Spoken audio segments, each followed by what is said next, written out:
Olá, sejam muito bem-vindos. Eu sou o professor Daniel Vícola. Este é o nosso curso sobre a nova ortografia.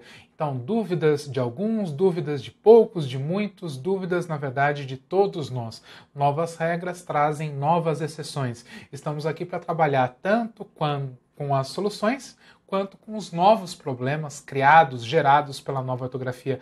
Lembrando, minha gente, que para qualquer caso, em qualquer problema de pane no sistema, recorra ao VOLP, V-O-L-P, o Vocabulário Ortográfico da Língua Portuguesa, editado, publicado pela Academia Brasileira de Letras. Então eu estou em dúvida, professor, guarda-roupa, tudo junto ou separado? Vá até o VOLP, digite no VOLP, não é que ele vai te dar a resposta. Ele vai te dizer se aquela grafia existe ou não, se ela é registrada ou não pelo nosso vocabulário ortográfico, tudo bem? Então, uma boa fonte de consulta. Além disso, aconselho você a adquirir pelo menos um daqueles de bolso, né? Um novo dicionário, já de acordo com as novas regras, para também recorrer, né, ao dicionário sempre que houver alguma dúvida remanescente. E é claro, minha gente, que se as dúvidas já existiam em relação a ortografia da maneira como a conhecíamos anteriormente, é claro que as dúvidas vão continuar existindo em relação à nova ortografia, ok? Então nada mais natural, nada de perder a cabeça ou de ficar esquentando desnecessariamente em relação ao assunto, ok? Vamos dar uma olhada então?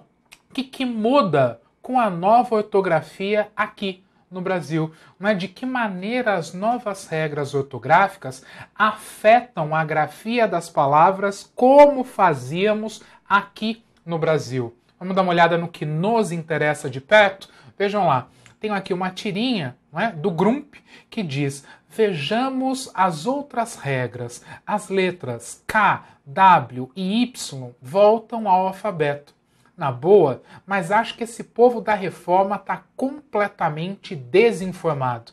Vira e mexe eu uso palavras com essas letras. Por exemplo, garçom, um whisky, por favor. Então vejam lá, a palavra whisky, que na verdade não é da língua portuguesa, mas que sim, usa todas essas letras, o W, o K e o Y, Whisky, por favor, como diz ele, brincando aí com agora a inclusão, a reinclusão oficial dessas letras no nosso alfabeto. É por aí que começamos esta nossa segunda videoaula. Vejam lá, inclusão de letras no nosso alfabeto. O alfabeto da língua portuguesa passa a ter agora, novamente, 26 letras e não mais 23, como víamos, como era na época em que estávamos lá no primário.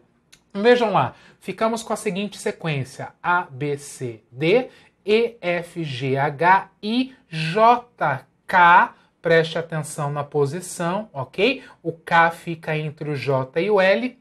M, N, O, P, Q, R, S, T, U, V, W, X, Y, Z.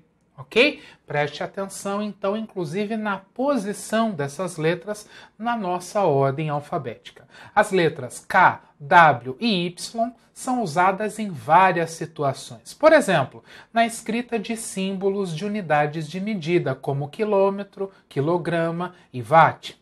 Na escrita de palavras e nomes estrangeiros, bem como na escrita dos seus derivados, como show, playboy, playground, windsurf, Kung Fu, Yin, Yang, William, Kaiser, Kafka, Kafkiano, White, Whiteano, ok? Palavras todas, então, de origem estrangeira e que geram outras palavras derivadas delas que mantêm as características, da grafia original. Então, as letras K, W e Y, sim, faziam parte do nosso cotidiano linguístico e, na verdade, só vêm agora oficialmente a participar de novo do nosso alfabeto, ok?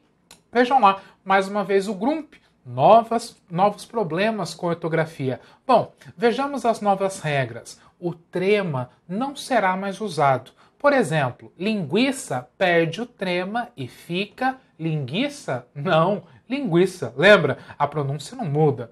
Nossa, que coisa! Tô besta, diz o Grump.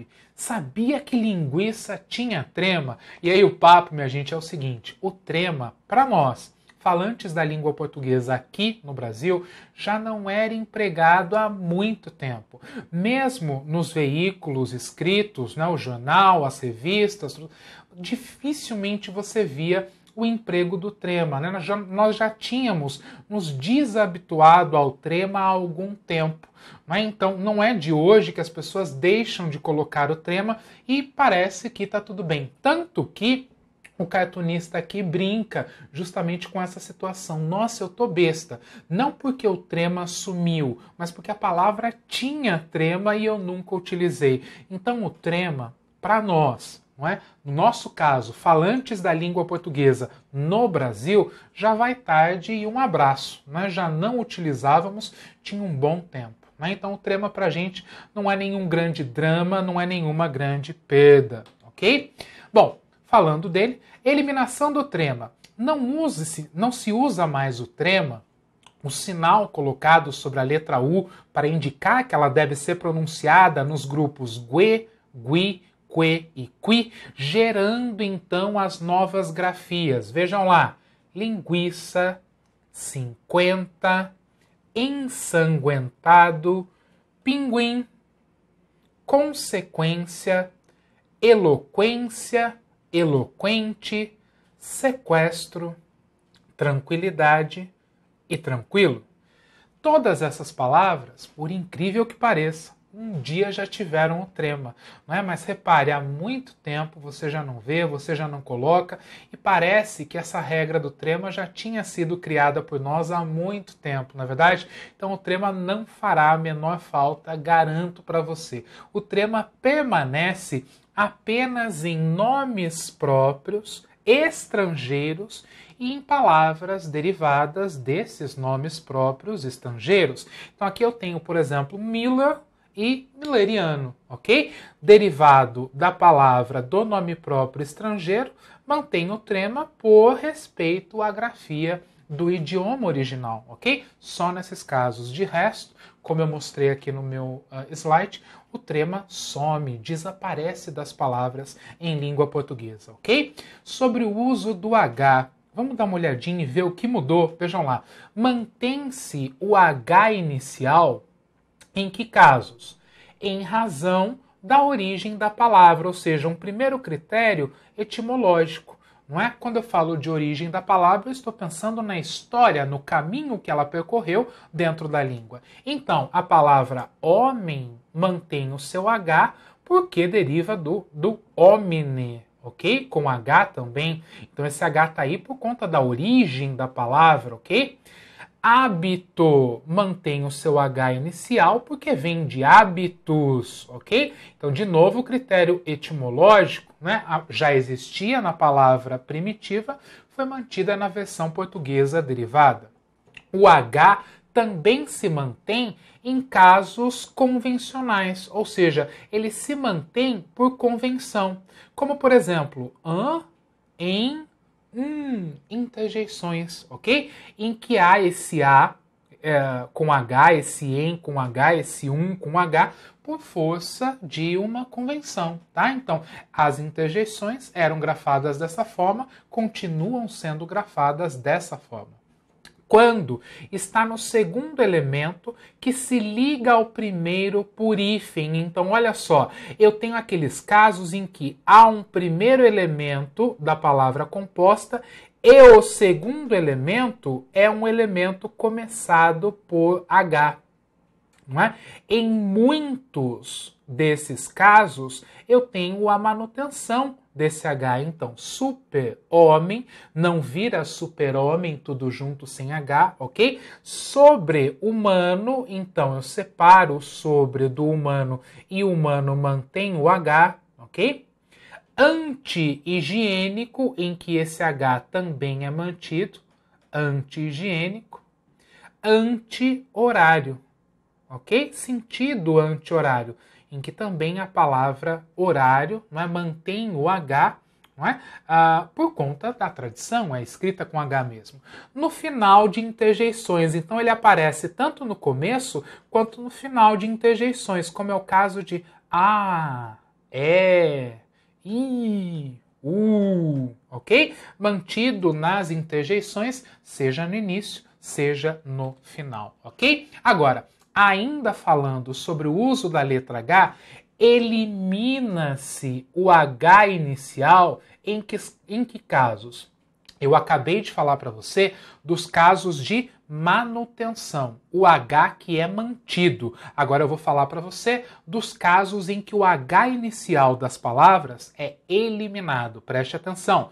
Nos vocábulos compostos em que o segundo elemento se aglutina ao primeiro. O que é aglutinar, minha gente? Lembra? Processo de formação de palavra? Aglutinar significa se misturar a outra palavra. Então, se ele mistura, ele perde algum pedaço, ele perde alguma parte. No caso, perde o quê? Perde o H. E aí, nós temos grafias como prefixo re mais habilitar gera reabilitar. Grafado assim, sem o H, tudo junto. O processo aqui não é de justaposição, é um processo de aglutinação, de mistura entre o prefixo e o radical que vem depois. O prefixo re mais humanizar gera a forma reumanizar. Nossa, professor, que feio. Pois é, mas é isso aqui mesmo. Reumanizar da maneira como você vê aqui. O prefixo re mais habitar gera reabitar da forma como você vê aqui, ó. O H caiu fora. Tá percebendo que quem é o responsável por essa mudança aqui do H? Esse re, né? Juntou o re, o H cai fora. Re mais hospitalizar gera rehospitalizar. Nossa, mas que estranho. Pois é, mas é isso aqui. Rehospitalizar. E depois, aqui no meu último exemplo, re mais hidratar, olha lá, de novo re, não é? Na sequência a palavra com H, o H cai fora e eu escrevo reidratar. Então, minha gente, grave aí a regrinha. Juntei o re a um radical que se inicia pela letra H, o que vai acontecer com esse H? Cai fora, ok? E aí o re se junta ao que sobrar. Reabilitar, reumanizar, reabitar, rehospitalizar e reidratar, ok? Encerrando aqui então mais uma parte dos nossos estudos sobre a nova ortografia. Lembrando, há mais videoaulas para você conferir. Compartilhe conosco suas dúvidas, suas soluções, seus problemas com a nova ortografia. Tudo bem? Grande abraço e até a próxima.